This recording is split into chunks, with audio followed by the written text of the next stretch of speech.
Buenas tardes, mi nombre es Kézia Ramalho y estoy estudiando un doctorado en Ecologia y Evolución en la Universidade do Estado do Rio de Janeiro. Hoy les voy a apresentar el artículo resultante de mi maestría publicado este año en la Biological Conservation, pero em português, que é minha língua materna. É muito discutido na literatura que as atividades antrópicas têm gerado diversas mudanças e que essas mudanças ameaçam a biodiversidade no mundo inteiro. Duas dessas principais mudanças são as mudanças no clima e as mudanças no uso do solo, destacando a perda de hábitat como a principal causa de extinção de espécies ao redor do mundo. Mas apesar dessa prevalência geral da perda de hábitat no mundo, em regiões tropicais tem ocorrido o ganho de cobertura florestal, que é o processo conhecido como transição florestal. Esse ganho de cobertura florestal ele pode beneficiar as espécies dependentes de floresta por permitir que elas ocupem áreas que anteriormente estavam desmatadas, expandindo assim a sua área de ocorrência. Além de aumentar a quantidade de hábitat, o ganho de cobertura florestal ele também pode beneficiar as espécies por reduzir a temperatura local, tornando o microclima mais adequado para a ocorrência delas. Por exemplo, um estudo publicado em 2019 pelo Jaime Prevedelo e colaboradores mostrou que em regiões tropicais um aumento de 50% na cobertura florestal pode reduzir a temperatura local em 1,11 graus Celsius em média. Assim, o ganho de cobertura florestal ele pode atuar de forma sinérgica e não apenas combinada com as mudanças climáticas. Dessa forma, o objetivo geral desse estudo foi quantificar os efeitos combinados e sinérgicos do aumento de cobertura florestal e das mudanças climáticas sobre a biodiversidade. Como área de estudo, nós escolhemos a Mata Atlântica e como organismo modelo, nós escolhemos os anfíbios. Selecionamos, então, 10 espécies para o estudo, todas são endêmicas da Mata Atlântica e dependentes de floresta. E os registros de ocorrência dessas espécies eles foram extraídos de bases de dados online, de museus e da literatura.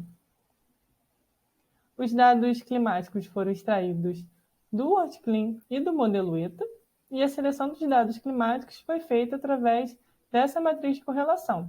Então, nós escolhemos variáveis menos correlacionadas entre si e variáveis tanto de temperatura e de precipitação. A obtenção dos dados de cobertura florestal ela foi realizada através do Globion e nós consideramos 2 cenários futuros. Um cenário pessimista, com leve perda de floresta até 2050, e um cenário otimista, com ganho de floresta até 2050. Para realizar a modelagem de adaptabilidade climática, nós utilizamos registros de ocorrência e as variáveis climáticas selecionadas como dados de entrada para construir os modelos. Já para analisar o efeito individual da mudança de cobertura florestal sobre os anuros, foram utilizados mapas de cobertura florestal atual e futura no Globion. Os valores originais de cobertura florestal por pixel foram transformados de porcentagem para variarem entre 0 e 1, e ajustados para a mesma resolução dos mapas de adequabilidade climática. No efeito aditivo, nós multiplicamos os mapas de adequabilidade climática e de adequabilidade de habitat, e assim foram gerados novos mapas que mostram a adequabilidade ambiental total, tanto climática quanto florestal, para as espécies. Para estimar o efeito sinérgico, primeiro nós calculamos o efeito do ganho de cobertura florestal sobre a temperatura local através de uma equação, gerando assim um novo mapa de temperatura futura. E esse mapa ele foi aplicado para a modelagem de adequabilidade futura em conjunto com as outras 4 variáveis climáticas. Esse novo mapa ele foi multiplicado com o mapa de adequabilidade de habitat gerado anteriormente, e assim foi possível estimar o efeito sinérgico. Para analisar os dados, nós calculamos a diferença entre a adequabilidade média no futuro e a adequabilidade média no presente, e em seguida aplicamos um teste T. Agora, eu vou apresentar os resultados. Primeiro, eu vou apresentar os efeitos gerais sobre as 10 espécies de anuros em conjunto. Nesse gráfico, ele mostra as alterações da destacabilidade entre o presente e o ano de 2050 para as 10 espécies de anuro. Os valores positivos no eixo Y indicam aumento de adequabilidade entre o presente e o futuro, e a linha horizontal mostra a ausência de mudança de adequabilidade, quando o Y é igual a zero. Os quadradinhos, eles representam as mudanças médias entre as 10 espécies, e as barras o intervalo de confiança de 95%. Aqui, como a gente pode perceber, não houve efeito significativo considerando a adequabilidade climática. Já considerando a adequabilidade de habitat, houve efeito significativo tanto no cenário pessimista de uso do solo, quanto no cenário otimista, e considerando os efeitos combinados, tanto o aditivo quanto o sinérgico, só houve efeito significativo no cenário otimista. Agora, eu vou apresentar a variabilidade de resposta entre as espécies. Considerando apenas os efeitos individuais das mudanças climáticas entre o presente e o futuro, houve um aumento médio de 12,78% na adequabilidade, com um aumento de adequabilidade climática para 7 espécies e uma redução de adequabilidade climática para 3. Aqui estão apresentados os mapas com as alterações nas adequabilidades climáticas entre o presente histórico e o futuro para 3 das 10 espécies estudadas. Os valores positivos em azul, eles indicam um aumento da adequabilidade climática, e os valores negativos indicam redução da adequabilidade. Foram gerados mapas de cada adequabilidade para cada espécie, mas eu vou apresentar de agora em diante somente os gráficos dos resultados em conjunto por causa da limitação do tempo. Em relação à adequabilidade de habitat, percebemos que no cenário pessimista essa adequabilidade reduziu em menos 3,72% em média para as 10 espécies. Por outro lado, considerando o cenário otimista, a adequabilidade de habitat aumentou em 32,72% em média para as 10 espécies. Considerando agora o efeito aditivo, no cenário florestal pessimista, a adequabilidade ambiental aumentou em 10,08% em média para as 10 espécies, com 7 espécies apresentando respostas positivas e 3 respostas negativas. Entretanto, considerando o efeito aditivo no cenário florestal otimista, foi notado um aumento na adequabilidade ambiental em 44,29% em média para as 10 espécies. E nesse cenário, todas as espécies apresentam uma resposta positiva.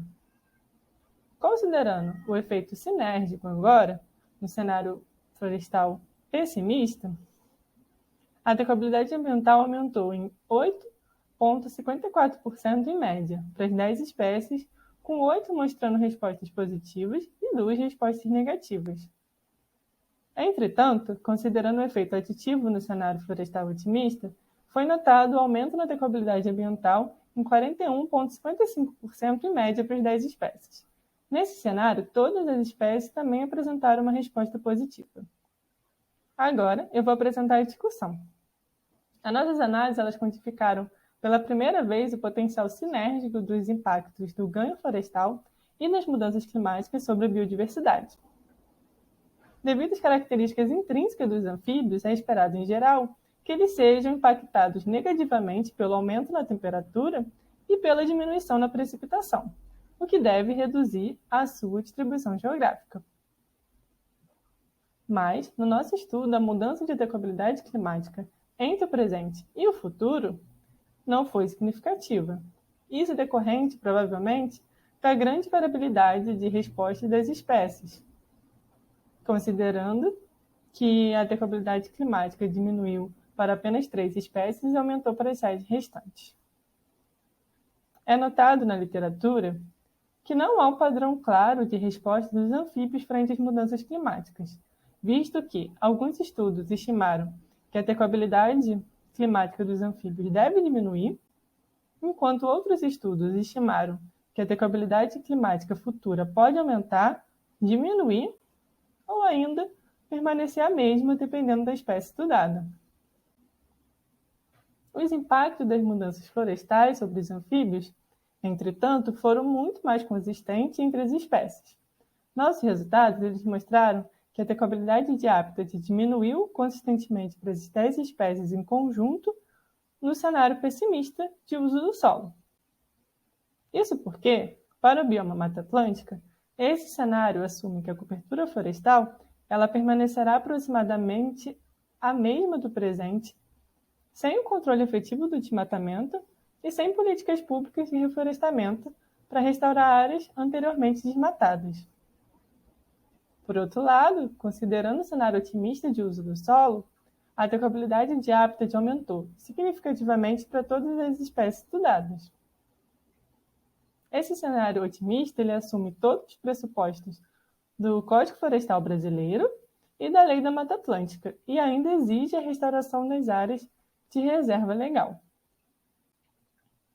Sendo assim, encontramos que, de fato, o reflorestamento ele pode aumentar a quantidade de hábitat para as espécies dependentes de floresta, aumentando assim sua área de ocorrência na Mata Atlântica. Como as espécies responderam de forma similar aos efeitos aditivos e sinérgicos, eu vou apresentar essa discussão em conjunto. Esses efeitos combinados eles variaram entre os dois cenários de cobertura florestal. No cenário pessimista, não detectamos mudanças consistentes na decobabilidade ambiental para as espécies, provavelmente porque a mudança na cobertura florestal na Mata Atlântica é muito pequena nesse cenário. Por outro lado, considerando o cenário otimista de uso do solo, a decobabilidade ambiental aumentou consistentemente para as espécies no futuro em função do aumento substancial da cobertura florestal.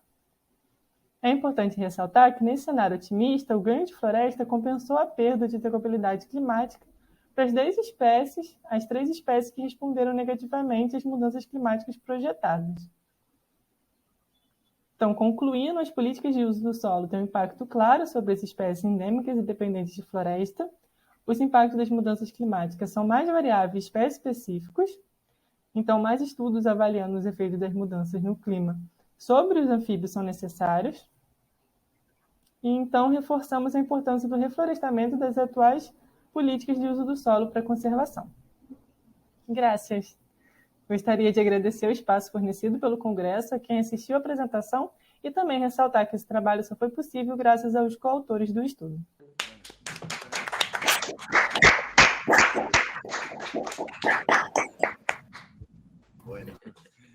Bueno, muchas gracias. Entonces, vamos a escuchar si hay alguna pregunta, si alguien tiene alguna duda, levante la mano.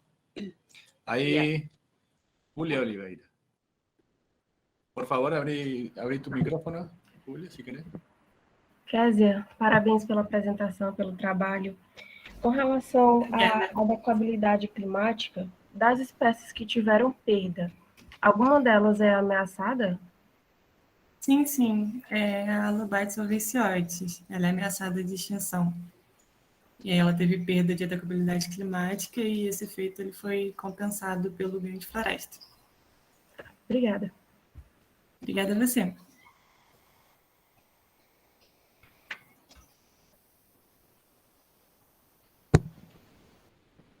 Bueno, a ver, ¿hay alguna otra pregunta? ¿Alguna pregunta?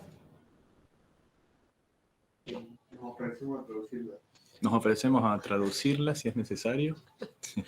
Acá tenemos voluntarios. Hay voluntarios fuera de cámara. Bueno. Bueno. Yo tenía una duda, perdón. Si me entendés si te lo hago en español. Sí. ¿Sí? Porque vos analizaste la sinergia entre escenarios de cambio climático y escenarios más pesimistas y optimistas de la vegetación, básicamente, a futuro, ¿sí? Ahora, ¿hay alguna relación entre escenarios, entre el cambio climático proyectado, por ejemplo, escenarios de cambio climático y este aumento o disminución de las masas forestales? Posso responder em português sem problema? Sim. Não há nenhuma relação entre os cenários especificamente. Para calcular a sinergia, o que a gente fez foi calcular por pixel de cobertura de clima o quanto aquela cobertura florestal aumentou ou diminuiu. E aí isso estava uma estimativa de quanto a temperatura também variou para cada pixel do mapa. Ok, ahora entendí, perfecto. A ver, ahí, Paula. Hola, yo quería saber si existía una forma, si habías visto la posibilidad de correlacionar estos datos con algún patrón biogeográfico, filogeográfico de estas especies, para ver si en el Holoceno repitieron o mostraron un patrón similar, que se cree que el Holoceno es lo que estamos repitiendo ahora con el cambio climático, si las especies tuvieron una expansão ou o que passou. Se hay algum estudo de filogeografia. Sim, eu não cheguei a fazer isso, eu acho um trabalho super interessante. Quem estuda esses estudos filogeográficos que você mencionou, bastante é Ana Carnaval. E aí ela e o laboratório dela tem esse tipo de trabalho. Não foi o que eu fiz, mas eu tenho muita curiosidade. Acho bastante interessante. Bueno, si no hay más preguntas, te agradecemos. Muchas gracias. Muchas gracias.